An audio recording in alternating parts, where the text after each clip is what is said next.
A tady to je Eva Jonesová, takzvaný Jones bílejch kvadru. Jo, tamto to je zelená osika, drží bubáka. Takhle vypadá, když cigani mají hlad.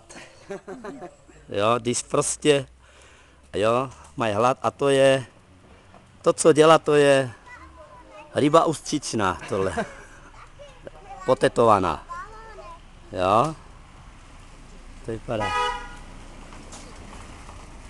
Takhle to vypadá. Tohleto, počkej. Tohleto vypadá takzvaný nadměrný muž, takzvaný pití mužik, černým a má smutné, protože mu přijeli slepici. Černým. Tohleto je nadměrná váha. Žlutý močal.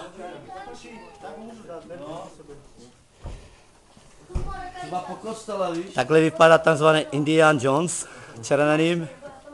A tohleto je belásek modrý. Jo, takzvaný pití mužik. Tohleto je Cipši Culi z toho z Trebišova. Kaziaře.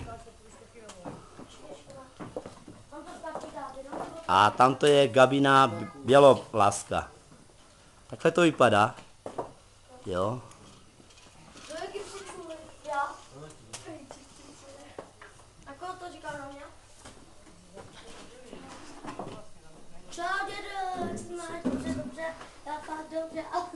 Milánko.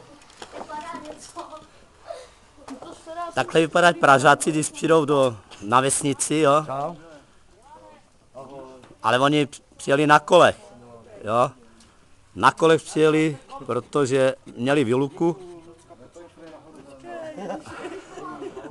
A jmenuje se Netoč mě. Ahoj.